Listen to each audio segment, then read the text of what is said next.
England के अंदर 2 prime minister America ने फारिग करवाए पिछले समर, जब हमारे यहाँ एक प्राइम मिनिस्टर फारिग हुआ। हॉलैंड के अंदर अभी एक अमेरिका ने रजीम चेंज कंस्पिरेसी करी है।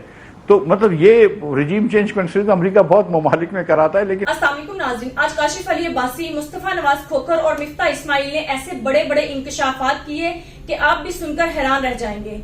मिफ्ता इस्माइल ने खुलकर बताया कि अमेरिका ने ही पाकिस्तान में रजीम चेंज ऑपरेशन किया और ये अमेरिका की ही साजिश थी, जिसकी वजह से इमरान खान को प्राइम मिनिस्टर के ओहदे से उतरना पड़ा। दूसरी तरफ मिफ्ता इस्माइल ने शहबाज शरीफ और इसके बेटों की करप्शन से ऐसा पर्दा हटाया कि दूध का दूध और पानी का पानी हो गया। आइए पहले उनकी गुफ्तगू सुनते हैं, फिर इस पर बात करते हैं। अरशद शरीफ जिन्होंने खबर ब्रेक की, डॉक्टर रिजवान जिन्होंने इसको इन्वेस्टिगेट, और मकसूद चपड़ासी जो असल में खबर थे। खोखर साहब, असल मसला यह है कि हमारे सामने बहुत से कागज फेंके जाते हैं। जो इस केस में जिस अरशद, आप देखिए हर चीज की इंफॉर्मेशन है, चेक है, चेकों के साथ शिनाख्ती कार्ड लगे हैं, ये आदमियों के इंटरव्यूज हैं, विच इज जो कि हम कहते हैं ये फैक्ट्स हैं। किसी ने साबित करना है कि ये इस आदमी ने झूठ बोला, क्या इसके अकाउंट में कभी पैसे आए नहीं आए, लोग खुद मान रहे हैं। सुलेमान शहबाज ने माना, हमजा शहबाज ने माना कि बिजनेस ट्रांजैक्शंस हैं, ये ट्रांजैक्शंस हुई हैं, कैसे हुई हैं उसका जवाब ढूंढ रहे हैं असल में।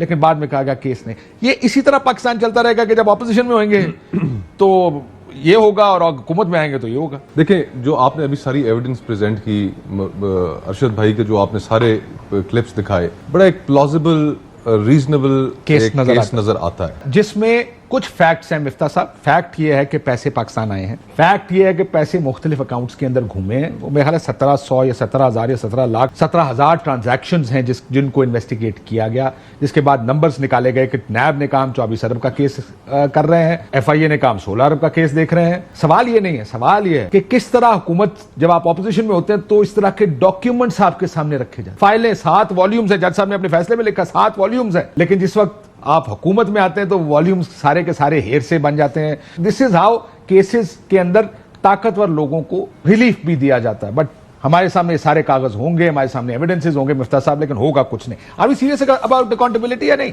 वो खुद मान रहे हैं पैसे आ रहे हैं। जब उनसे पूछा जाता है पैसे भेज कौन रहा है, वो कहते हैं मुझे नहीं पता।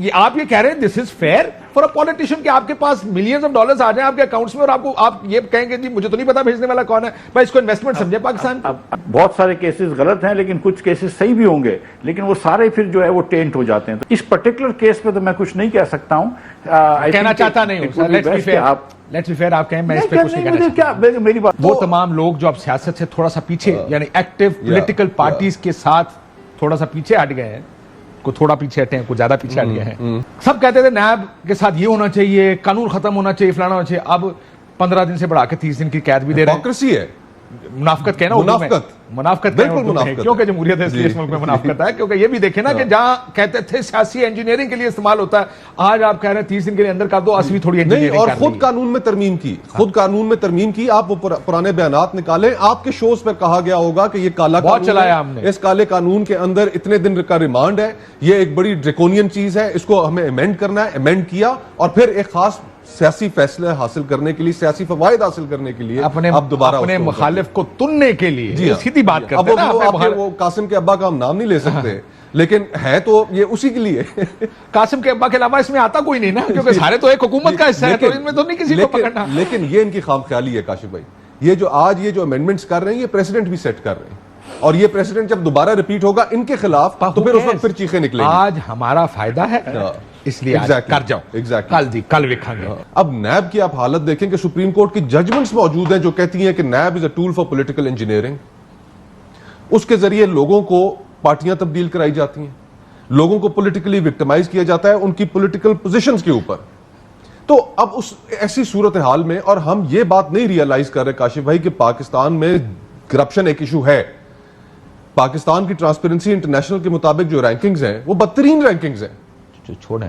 तो हमने एज सोसाइटी भी हमने करप्शन को टैकल नहीं करना चाहते नहीं है, करना चाहते देखिए एक सेट ऑफ ब्यूरोक्रेट्स आते हैं, ये डॉक्टर रिजवान थे, इन्वेस्टिगेशंस होती हैं, जब जो ही पता चलता है कि हुकूमत बदलने वाली है उसको छुट्टी भेजा जाता है, एक और सेट ऑफ ब्यूरोक्रेट्स आते हैं और वो सब कुछ ठीक करते हैं। सर मैं आपको एक बात बताऊं, मुझे किसी बड़े ताकतवर आदमी ने काफी अर्सा पहले कहा था, these are open and shut cases. Let me be fair, I don't know if I should be saying this or not, लेकिन इस वक्त भी जो इस्लामाबाद के अंदर मखसूस जमातें और कई ऐसी जमातें कि जिनके बारे में हम तसव्वुर भी नहीं कर सकते कि वो उनकी गुफ्तगू के अंदर शायद मजहब का अंसर ज्यादा शामिल होता है, उनके जो वज़रा यहाँ पर कर रहे हैं, हर बच्चे को पता है कि इस वक्त इस्लामाबाद में क्या हो रहा है। और पॉलिटिशियंस के ऊपर एक हायर रिस्पॉन्सिबिलिटी है। टैक्स पेयर का पैसा जो है उसकी चाबी उनके पास है। ये सारा पार्लियामान, इसका तस्वुर कहां से आया?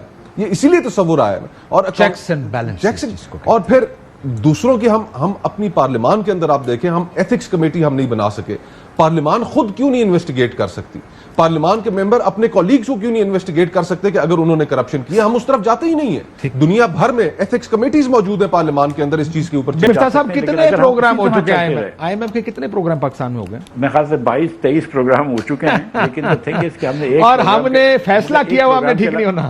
नहीं, बिल्कुल हमने फैसला किया हुआ है। जितनी गलतियां ये मुल्क कर रहा है, हमारी गवर्नेंस जो है वो कंप्लीटली इनइफेक्टिव है और हमसे कुछ भी नहीं होता। चाहे वो मतलब कोई छोटा काम हो या कोई बड़ा काम हो, चाहे वो अगर पॉपुलेशन कंट्रोल हमसे नहीं होती, बच्चे हम नहीं पढ़ा सकते, सर्कुलर डेट हम ठीक नहीं कर सकते, प्राइवेटाइजेशन हम नहीं कर सकते, लाइन लॉसेस हम नहीं कम कर सकते। अब कोई एक चीज ले लेना, हम कोई काम नहीं कर सकते। तो जब हुकूमत एकदम नाखिस हो चुकी है हुक्मरानी, वो कहते हैं छोटा बड़ा काम और ये करना है और हमें ठीक करना पड़ेगा। यार, इस मुल्क में इलेक्शन तो हम करा नहीं सकते, आइन पे हम अमल कर नहीं सकते। आज भी आप मुझे बताएं, इलेक्शन कब हो रहा है? पता आपको? किसी मुल्क में पता है आपको इलेक्शन का? इकोनॉमिक देखिए, आइन तो हम वायलेट कर चुके। जहां पर 90 रोज के अंदर इलेक्शंस होने थे वहां पर नहीं हुए। तो आज उसकी वजह से, उस प्रेसिडेंट की वजह से मैं ये सर्टेनिटी के साथ, वसूख के साथ नहीं कह सकता कि 12 अगस्त को तारीख असेंबली की मियाद मुकम्मल होने जा रही है और उसके बाद 60 दिनों के अंदर इलेक्शन हो जाएंगे। मैं ये नहीं कह सकता क्योंकि आइन हम पहले वायलेट कर चुके हैं। लेकिन जो इकोनॉमिक स्टेबिलिटी की हम बात कर रहे हैं, इकोनॉमिक स्टेबिलिटी मुझे दुनिया का कोई मुल्क दिखा दें कि जहां पर पॉलिटिकल इंस्टेबिलिटी हो, सियासी बहरान हो और वहां की मईशत ठीक चल रही हो। और पॉलिटिकल स्टेबिलिटी लाने के लिए सियासत के अंदर जो मुदाखलत है वो खत्म करनी होगी। हर किसी को अपने घर के अंदर आराम से बैठना होगा और इस मुल्क के अंदर सियासत को चलने देना होगा। अब हम ये नहीं करेंगे तो आपकी इकोनॉमिक स्टेबिलिटी नहीं आनी, आप जितने मर्जी दावे करते हैं। जो है वो हॉलैंड के अंदर गवर्नमेंट टूट गई, वहां पे भी अमेरिका ने रजीम चेंज कंस्पिरेसी करी और हुकूमत को गिरवा दिया और नई हुकूमत आई। लेकिन वहां पे मारामारी नहीं हो रही है। वहां पे कि जो भी प्राइम मिनिस्टर था वो घर चला गया, नया प्राइम मिनिस्टर इलेक्ट होगा। तो आप ये कह रहे हैं कि अगर मैं आपकी थ्योरी अगर मान लूं कि अगर अमेरिका आपकी हुकूमत गिराए तो आप ये कह रहे हैं खामोशी से घर चले जाओ? नहीं, अमेरिका अगर आपकी हुकूमत गिराए तो खामोशी से घर चले जाओ। मैं आपसे पूरा, आपने कहा ना कि अमेरिका ने रिजीम चेंज किया, मैंने तो कुछ नहीं कहा। नहीं, मैं तो कह रहा हूं हॉलैंड में गिराई है। हॉलैंड में देखें, इंग्लैंड के अंदर 2 प्राइम मिनिस्टर अमेरिका ने फारिग करवाए पिछले समर, जब हमारे यहाँ एक प्राइम मिनिस्टर फारिग हुआ। हॉलैंड के अंदर अभी एक अमेरिका ने रजीम चेंज कंस्पिरेसी करी है। तो मतलब ये रिजीम चेंज कंस्पिरेसी अमेरिका बहुत ममालिक में कराता है, लेकिन इसके बावजूद भी लेकिन पॉलिटिकल स्टेबिलिटी है, दीगर एक्टर्स नहीं आए, पॉलिटिक्स को चलने देना चाहिए। नाज़रीन, शहबाज शरीफ और इसके बेटों ने, बल्कि पूरी शरीफ फैमिली ने जो चोरी और करप्शन की, मनी लॉन्ड्रिंग की और इन पर जितने भी केसेस थे वो सब हकीकत पर मबनी थे। लेकिन जैसे ही ये इक्तदार में आए तो इन्होंने अपने सारे केसेस माफ करवा लिए और खुद को NRO 2 दिलवा लिया, जबकि ये इमरान खान के खिलाफ झूठे और बेबुनियाद मुकदमात बनाकर उन्हें फंसाने की भरपूर कोशिश कर रहे हैं। मुस्तफा नवाज खोखर ने खुलकर बता दिया कि इस वक्त नैब में जो भी तरामीम की जा रही है वो सिर्फ और सिर्फ इमरान खान को फंसाने के लिए की जा रही है। मिफ्ता इस्माइल का कहना था कि जिस तरह अमेरिका पूरी दुनिया में रजीम चेंज ऑपरेशन करवाता है, जैसे उसने हॉलैंड और UK में रजीम चेंज ऑपरेशन करवाया और हुकूमतों को गिराया, इसी तरह अमेरिका ने पाकिस्तान में पिछले साल रजीम चेंज ऑपरेशन करवाया और इमरान खान को इक़्तिदार से उतार दिया गया। नाज़रीन, अब तो इमरान खान के नाकिद भी ये मानने लगे हैं कि इमरान खान के साथ बहुत बड़ी ज्यादती हुई है और होती आ रही है, लेकिन शरीफ फैमिली को गैरत तक नहीं आ रही। नाज़रीन, इस बारे में आपकी क्या राय है? कमेंट में जरूर बताइएगा। अगली वीडियो में मिलते हैं, तब तक के लिए अल्लाह हाफिज।